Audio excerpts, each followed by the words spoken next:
Hello, Frugal Force. Once again, this is Captain Frugal reporting for duty, and today I want to throw out my thoughts on this new, well, not new, it's happened a little bit ago, outrage about CB Cebulski, whatever his last name is, like butcher.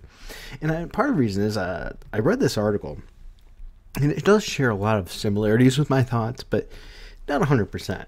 And you can find this at The Federalist. All right, and it was written on today, published today, December 4th, by John Del Arrows.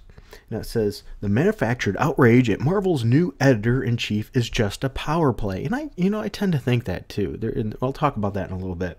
CB Cebulski is the victim of manufactured identity politics outrage in an attempt to get him fired before his work as editor-in-chief even begins. Yeah, because if you look, he's replacing Axel Alonso, which was big into identity politics, the SJW clout.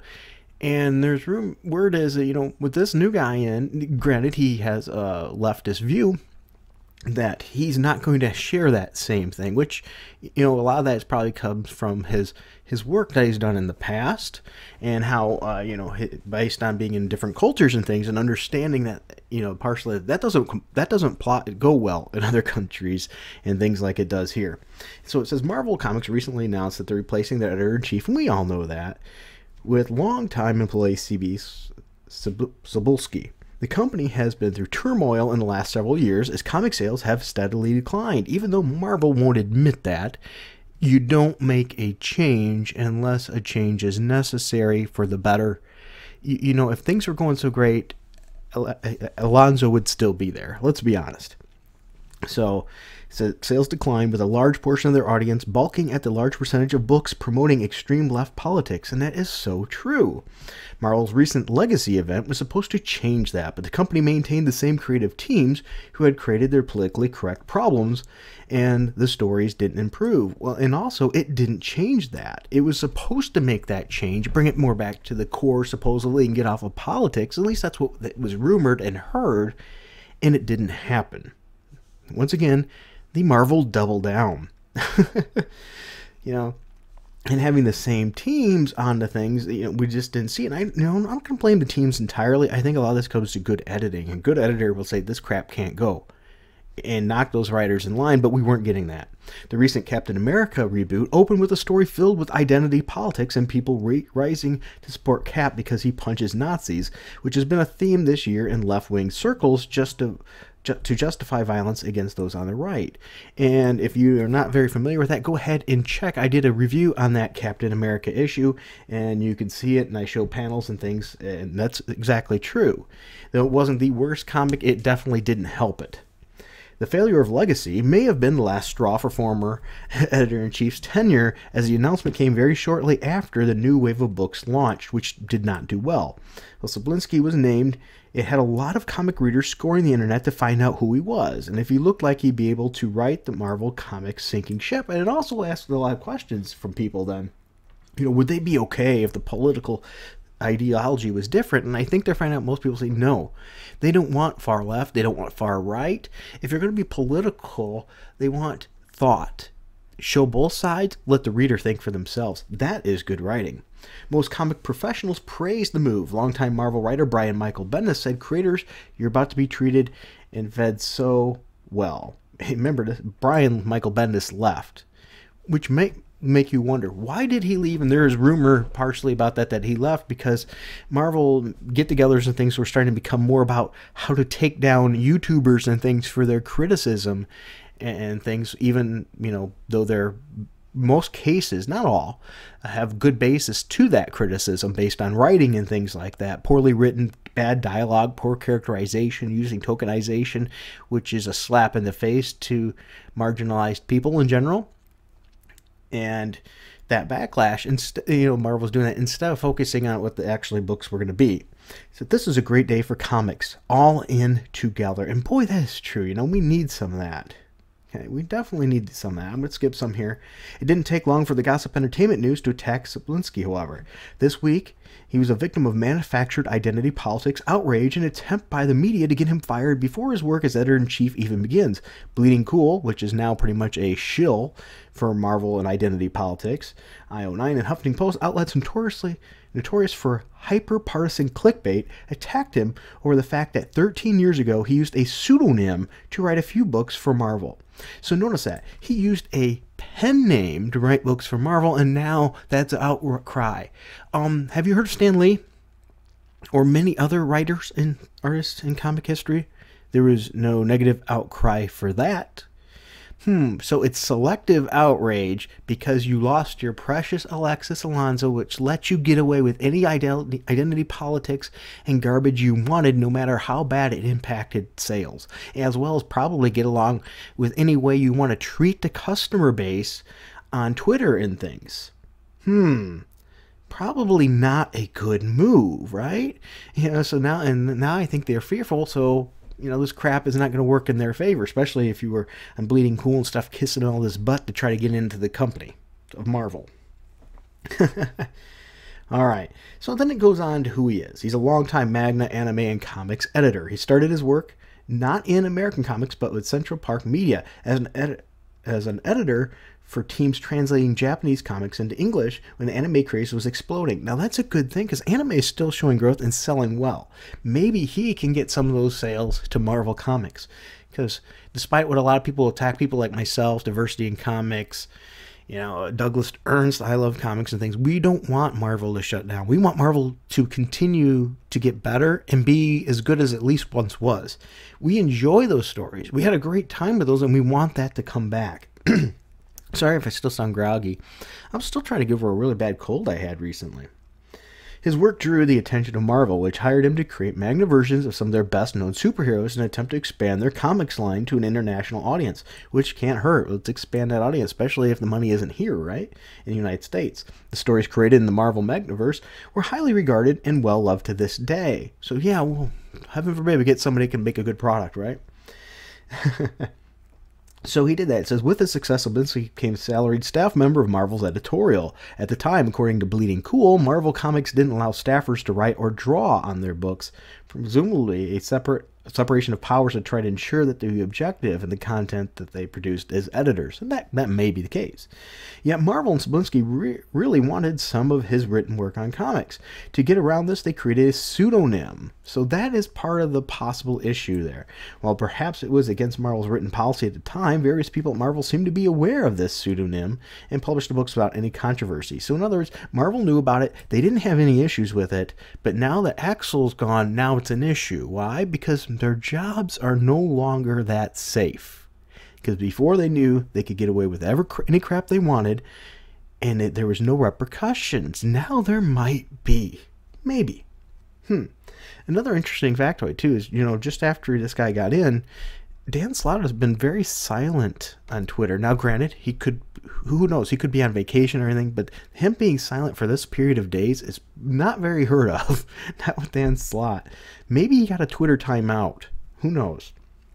All right, I'm going to skip to this now, because here's where there is an issue, why there's an issue now. Okay? With his new role as editor-in-chief, he is now under public scrutiny as a minor celebrity, which he didn't have to deal with as vice president of international brand management and development. And that's true. Whenever you're in the spotlight, you represent the company, you have to be extra careful because you represent the company.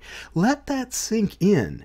Please, let that sink in to writers and artists and things at Marvel Comics. They don't seem to get that. With his close ties to Asian creators and culture, including family overseas, Cebulski has lived in Shanghai, China, away from the American outrage press for the last several years. Probably appreciates that too, right? The complaints came earlier this week when Marvel competitor took a public swipe on Twitter to try to harm Marvel's brand. I wonder why a competitor would do that. To gain more attention for their own, especially... according to Bleeding Cool, it says, Image Comics brand manager David Brothers called on journalists to look into this pen name that he had, to stir up controversy. Because Image needs the help. I mean, any company right now in comics could use extra sales, right? Yeah, and Image is definitely not, abstain from that. They have that issue too. And let's be honest, any company is not number one wants to be number one. So it makes sense. So Bleeding Cool obliged, of course, as well as other left-wing clickbait sites, because they want clicks. They framed his pen name as an attempt to pose as a minority to get jobs because of diversity initiatives. But before, they had no problem with identity politics as long as it was in their favor. Interesting. It became an immediate identity politics issue, as even though Cebulski lives in Asia and his family there, he's Caucasian. Once again, they had no issues with like Stanley and everything using pen names. Why is this an issue now?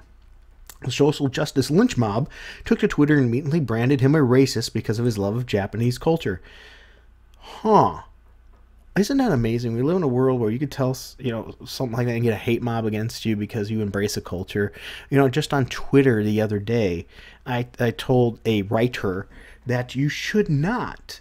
And I'm going to click on my Twitter right here. Okay. And I just mentioned you should not say that you hate people, and I was called that I might be a bigot because of that. It's amazing by saying not to hate people that I may be a bigot. I don't think they understand what that means. It's amazing how this Twitter dynamic is nowadays. It really is. It's so...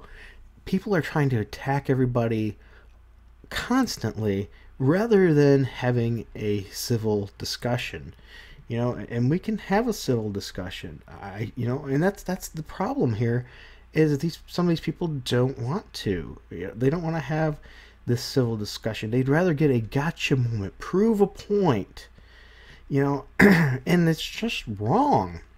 So, it's amazing for how these creators are attacking people. And Max Bemis is the one I'm talking about, and what they say in their response to it. I mean, Max Bemis did respond to me, okay? So here, by the way, if you're looking for SJW undertones in Moon Knight, they're not there. That being said, I effing hate you personally. Yeah, that is not a good move. I wonder how the new management for Marvel is going to take that. And, of course, that person's going to get their detractors and their support system. Like, sorry to break it to you, but creators better over consumer. Absolutely wrong. Consumer, without demand, there will be no need for supply. Their job will not be here. All right? I'm going to give Max Bemis credit because he did respond to me. The very core of this run is of compassion, and artistically I couldn't give less of a F if it doesn't sell amongst those who lack empathy. Not saying you do or don't. Okay, I'll give him that, saying not say you do or don't. And that is his choice. But still, not a good business move. So, and by the way, so here, no one's asking, I put that as not a good business move. Anyway, no one's asking creator put aside their beliefs. When you work for a company, you represent them. He states that he works for Marvel in his Twitter, and telling a large group of people you hate them is wrong. Notice that. I'm saying hating people is wrong. Okay? And in return for that, I had people, so you want creators to be soulless? No. If you represent the company, if your Twitter says, I work for this company, you represent that company. If you don't like it, here we go. Create a pen name that's different so you're not connected. But why they don't do that is because they lose their megaphone of power that they get those extra subs with that company name. They're being very disingenuous about how they attack things like that. Okay? So anyway, I was pretty much called a bigot for having a view of not hating people, which makes no sense whatsoever. So it's interesting, these people, are supposedly so tolerant, but then they turn around when it's not in their favor and they attack. So it says, like in these usual situations, the outrage is so clearly manufactured. The paper trail comes from a business competitor, incentivized to harm Marvel Comics, and the media source amplifying the outrage are well known for their fake news. But it also makes no sense. And, when it's like Bleeding Cool and things, whatever does. Given the history of how this, identity had name developed, Cebulski didn't need to manufacture credit with Marvel to obtain a writing job. He was already fast-tracked on the inside. He was already well-known in the area, which is true. The cries of cultural appropriation rising the ring is false. It's a glaring example, it says in here, of hypocrisy, which it is. This is absolute hypocrisy. Those artists and writers there had no issue until it didn't serve their means. This is sad. The non-story aspect didn't stop some of the more extreme social justice advocates in entertainment from chiming in. Multi-award-winning author Alyssa Wong ranted on Twitter, swearing about Cebulski and accusing him of racism, hurting people, and causing real harm. Now notice that. That's one of the reasons I showed my tweets. By saying don't hate people, I was called a bigot. Okay? So he is doing harm.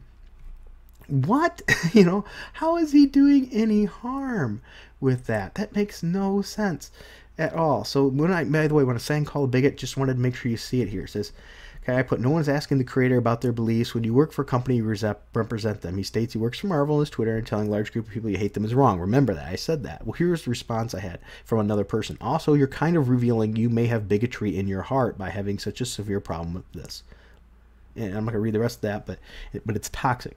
How did say not hating people have any bigotry? I don't want to call out people, you know, and things on that. But I'm sorry, it's the opposite. And that's my point here. Okay, and that's my point here, that this is manufactured outrage. Absolutely garbage. She didn't list specifically how did any of this, you know, but bizarrely followed up by, this person was Cebulski. Repeat offenders often mask their bad behavior with international niceness. His crime is he's too nice. And that's once again why I'm linking my Twitter. I am known in the YouTube and Twitter community, I guess, as being a nice guy. That's not my words, that's theirs. You look it up your own, you can call me a jerk, whatever. But that's sometimes what happens. Well, you can't possibly be that nice. Why not?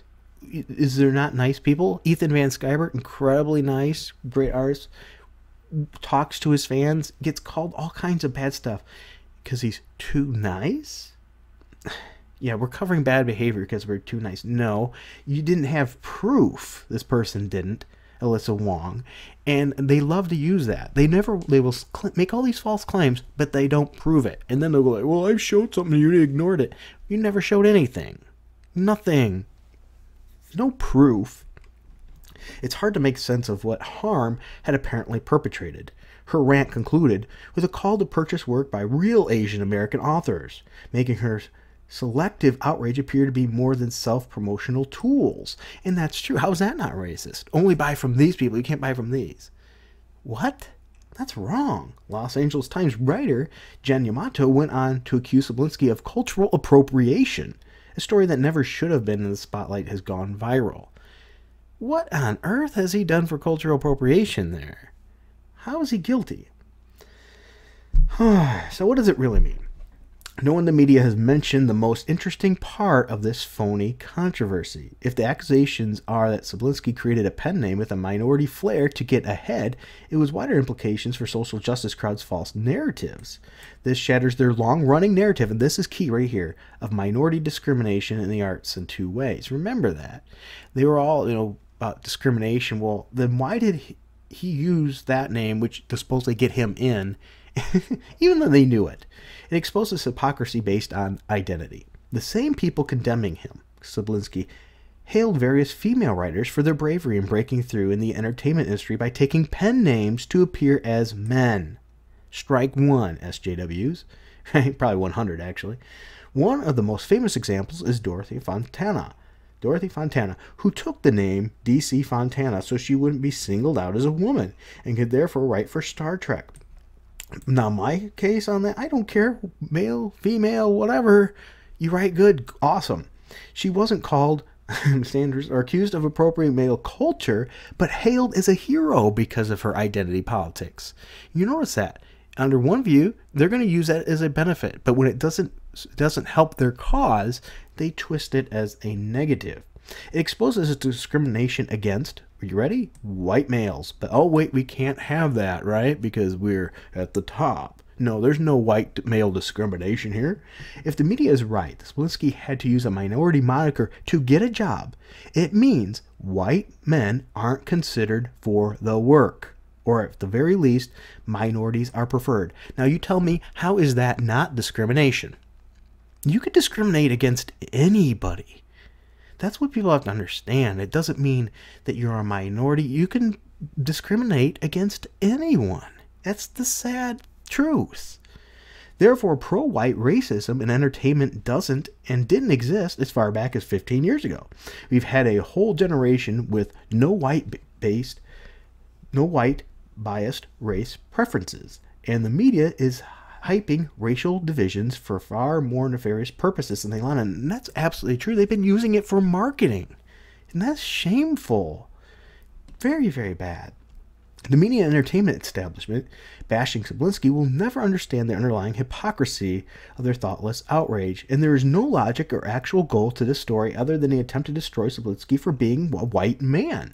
His love and care for Asian culture is apparent in his work, and his work that is what matters, isn't it? So you can't write about another culture unless you are that culture. Once again, that is racist. The whole theory that we have to hire a woman to write a female character, or a man to write a male character, or a white person to write a white person, or a black to write a black, or whatever their sexual orientation is silly. It's ludicrous. I mean, look at some of the great work Christopher Priest has done. Okay? It doesn't matter what color or things of that nature. This is just wrong. We can only hope he'll bring some of the fun and epic content in Japanese manga industry into American comics. Hopefully the sales too, because Marvels are in the tank. For now, who cares if he wrote under a pen name? I know I don't. Thousands of writers do. Let's see how he does as an editor-in-chief before judging him. And there is my thought too. Let's see how he does. Let's see. Then we can judge him. Let's not throw him under the bus until he starts making those mistakes. And this is going to take time. We're not going to see these things right off the bat change. It's going to be a slow process. So let's see what happens. And if he does make those mistakes, let's call him out on it. Absolutely. But to sit there and start this crap just to get him out, you know, come on. Makes you almost wonder if Axel's behind a lot of it, right? Which I'm not claiming he is. Okay, I'm not beating a guy while he's down. That's not nice. But it makes you wonder what the undertones of this movement really are. So there you guys go. A good article. I would definitely check this out. It's definitely a good read for yourself. And let me know, what are your thoughts on this? Do you think this is another good old fancy SJW twist? It's okay when it's for us, but not for you. You know, we pick and choose our outrage. Or am I completely wrong here? You know, that's perfectly opinion-based. Alright guys, if you enjoyed this video, please be sure to hit like and subscribe and hit that notifications bell. Unfortunately, at this time I used to promote my VidMe as well, but VidMe is going down. So, sadly to say, you will not be able to have that VidMe option to help support me. And for those who have, I greatly appreciate the support you've provided for me on VidMe. I greatly appreciate you, as well as that platform that allowed me to have these videos. Also, on top of that, if you do want to help support me in the future, it's not out yet. I'm in the process of having a Patreon that I plan on having at the start of next year. I'm hammering out some things of what I want to do and how I want to give back. Making sure you all know what the money would be going for and things like that. And because in setting low tiers and things, because I don't want anybody giving me massive money. That's not why I do this. But the extra money will help me with better equipment and things, and be able to do different products and things of that nature. Alright guys, well thank you for viewing this. Please share it with others. And if you liked it, be sure to, if you haven't already, hit like and subscribe. And until next time, keep it frugal.